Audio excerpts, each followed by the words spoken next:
Baik, kita bahas materi yang terakhir dalam sifat koligatif ya. Apa itu? Ya, kita akan bahas mengenai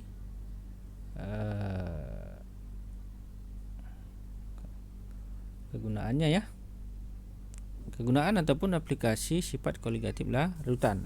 Ya, jadi untuk apa sih manfaatnya kita belajar sifat koligatif? Nah, ini dia jawabannya ya. Yang pertama adalah untuk aplikasi penurunan titik beku. Penurunan titik beku ini apa gunanya gitu ya? Yang pertama itu membuat campuran pendingin ya. Campuran pendingin digunakan dalam pabrik es, juga digunakan untuk membuat es putar ya, yang dijual orang yang naik sepeda itu ya. Kemudian cairan pendingin ini dibuat dengan mencampurkan es batu dengan garam dengan es batu ya.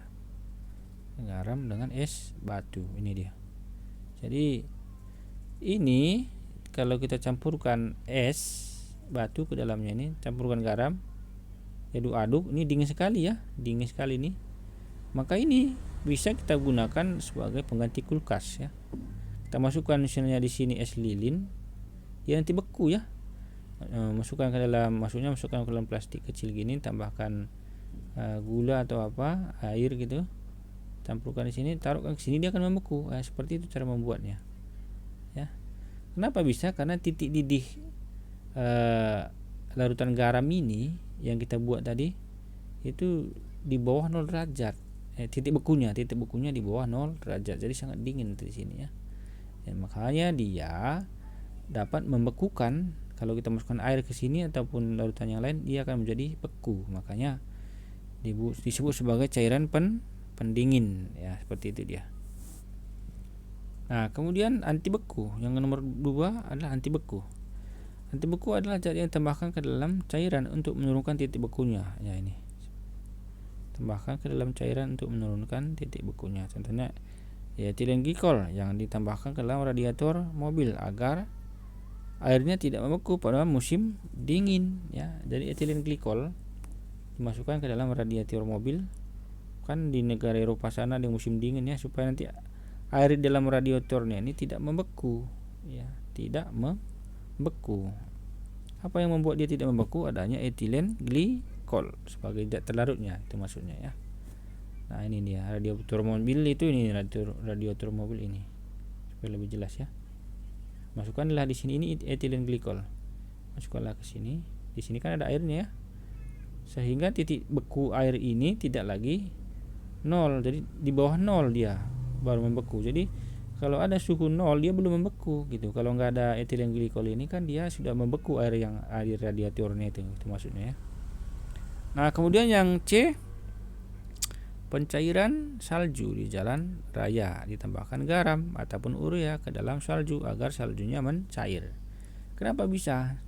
Sama saja ya. Salju itu kan air ya, air murni ya.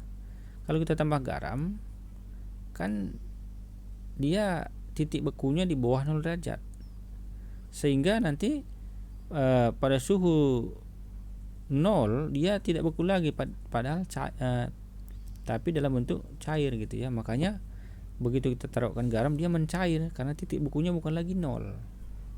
Pada suhu 0 dia sudah cair, bukan lagi beku ya, si airnya ini, karena adanya garam. Makanya kalau sudah cair kan sudah mudah, itu maksudnya ya, mudah untuk memisahkannya atau untuk memindahkannya gitu ya. Jadi tabur garam. Kemudian yang kedua, aplikasi kenaikan titik didih. Nah, titik beku tadi sudah. Kenaikan titik didih, penambahan etilen glikol ke dalam radiator mobil agar airnya tidak menguap pada musim panas. Jadi etilen glikol tadi bisa dalam aplikasi dalam titik beku, bisa juga dalam kenaikan titik didih. Maksudnya gini. Jadi di dalam radiator mobil ini tadi ada airnya kan? Ya, ada airnya. Kita hapus loh. Ya, di sini kan ada airnya.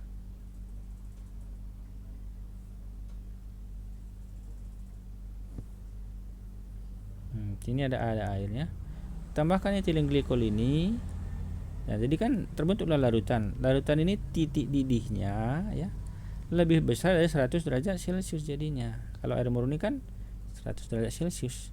Artinya pada suhu panas nanti dia ini tidak mendidih sehingga dia tidak berkurang gitu si larutannya tadi karena adanya etilen glikol ini gitu. Itu maksudnya aplikasi pada kenaikan titik didih. Jadi etilen glikol ini bisa penurunan titik beku, bisa juga kenaikan titik didih kalau dicampurkan dengan air radiator ini tadi ya. Kemudian aplikasi tekanan osmotik. Pembuatan cairan fisiologis seperti cairan infus, obat tetes mata dan sebagainya ya. Nah, ini infus ya. Ini adalah aplikasi tekanan osmotik ya. Salah satu penggunaannya adalah membuat cairan infus. Cairan obat tetes mata misalnya Insto, itu juga melalui perhitungan tekanan osmotik ya. Kemudian yang kedua ada namanya desalinasi air laut. Ini pengolahan air laut menjadi air murni ya. Ini menggunakan tekanan osmosis balik. Ya, itu osmosis balik itu seperti ini ya. Ini. Jadi ini air laut, di sini adalah air murni. Ini selaput semi permeable kayak kemarin ya. Air ini bisa lewat. Jadi di sini ditekan, dipompa di sini, tekan di sini sehingga air di sini di air laut ini kan keluar. Ya. Keluar dia airnya kan berpindah ke sini. Jadi di sini nanti akan diperoleh banyak air ya, ini naik air. Kenapa bisa? Karena ditekan dari sini. Ya, ini namanya osmosis balik. Sebenarnya kalau dibiarkan nggak ditekan, air ini mengalir dari sini kan osmosis kemarin dari sini ke sini. Kalau dikasih tekanan di sini, ya dia kan balik ke sini dia. Air ini akan ke air murni ini dari situ ya. Karena apa? Karena ditekan seperti itu dia. Sehingga kita dapatkan air yang banyak.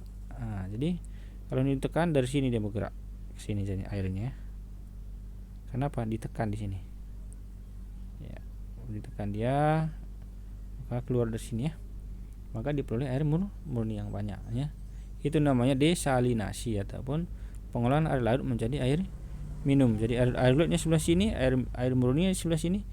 Ditekan di sini, dia keluar air di sini, maka diperoleh banyak air murni di sini. Itu maksudnya ya. Nah, kemudian untuk semuanya ini berlaku ya.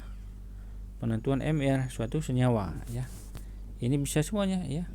Semuanya maksudnya ya penurunan titik beku, titik didih, tekanan osmotik. Nah, ini semuanya bisa kita mencari MR suatu senyawa ya. Misalnya suatu larutan misalnya gini kan.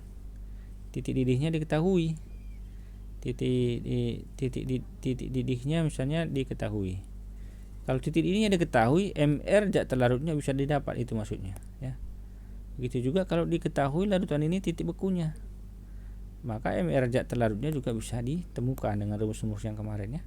Itu maksudnya penentuan MR untuk semuanya. Nah, itu dia ya. Nah, kemudian kita masukkan ke beberapa istilah penting tentang tekanan osmotik ya. Yang pertama adalah kita harus tahu yang pertama isotonik, kemudian yang kedua nanti hipotonik, kemudian hipertonik ya. Apa artinya isotonik? Isotonik ini adalah dua buah larutan yang mempunyai tekanan osmotik yang sama ya. Itu namanya isotonik. Misalnya ada dua larutan begini. Katakanlah A ini B. Ini A dengan B akan isotonik apabila tekanan osmotiknya sama ya, A dan B ini, larutan A dan larutan B gitu ya. Itu namanya isotonik ya. Kalau hipotonik ya, hipotonik itu coba lihat ya, ini misalnya ada dua buah larutan dengan konsentrasi beda. Yang konsentrasinya rendah disebut hipotonik dan yang konsentrasinya tinggi disebut hipertonik ya. Misalnya A tadi 0,1 molar, ini 0,2 molar. Maka kalau dibandingkan ini, A ini namanya hipotonik terhadap B atau B hipertonik terhadap A, itu maksudnya ya. Nah, kita lihat lagi. Nah, ini dia ya. Ini penting ya untuk kita ketahui bahwa cairan dalam sel darah mempunyai tekanan osmotik sama dengan larutan NaCl 0,92% ya. Jadi dalam sel darah ini mempunyai tekanan osmotik sama dengan NaCl 0,92% isotonik artinya ya. Tadi cairan dalam sel darah isotonik dengan larutan NaCl 0,92% ya. Dengan kata lain, cairan dalam isotonik dengan larutan NaCl 0,92% ya. Jika sel kita lihat lagi nih, jika sel darah dimasukkan ke dalam larutan NaCl yang konsentrasinya lebih tinggi daripada 0,92%, maka air akan berpindah dari sel ke darah. Ya. Katakanlah ini larutan NaCl 0,92%. 0,92%. Ini katakanlah sel darah. Ini ya, sel darah. Di dalam darah ini kan ada air juga ya. Nah, kita masukkan ke sini, apa yang terjadi? Ya. Kalau dalam NaCl 0,92% ini terjadi isotonik ya, sama tekanan osmotiknya. Nah, kalau nanti ya jika sel darah dimasukkan ke dalam larutan NaCl yang konsentrasinya lebih tinggi, nah ini katakanlah 1, ini kan 0,92% ya, 1,2% ini NaCl-nya nih. Kita masukkan sel darah, apa yang terjadi? Nah, ini terjadi ya. Nah, kalau lebih besar tadi katanya air akan berpindah dari sel darah ke larutan ya. Jadi air ini dalam darah ini akan berpindah ke dalam larutan ini kalau dia 1,2% NaCl-nya ini ya. Nah, airnya akan berpindah dan sel darah akan mengerut. Iya, sel darah ini akan mengerut karena airnya berpindah ke larutan NaCl 1,2% ini gitu. Kalau 0,92% enggak, dia isotonik, dia tidak berpindah gitu. Nah, bagaimana kalau jika sel darah dimasukkan ke dalam NaCl yang konsentrasinya lebih kecil dari 0,92? Nah, beda lagi. Ini katakanlah NaCl katakanlah 0,6% misalnya. Ini ada sel darah. Ini kita masukkan sini. Ya. Maka dalam sel darah ini kan ada air, di dalam larutan ini juga ada air ya. Maka katanya apa ini? Air akan berpindah dari larutan ke sel. Jadi airnya berpindah dari sini ke sel darah ini sehingga sel darahnya akan mengembung dan pecah. Itu namanya plasmolisis ya. Jadi tidak bisa tidak isotonik. Ini harus isotonik ya, larutan di dalam infus ini dengan sel darah kita harus isotonik supaya tidak terjadi perpindahan air. Kalau terjadi perpindahan airnya dari selnya ini nanti ya bisa terjadi tadi pembuluhnya bisa pecah ataupun bisa mengerut kalau tidak isotonik, itu maksudnya ya. Semoga bermanfaat. Terima kasih.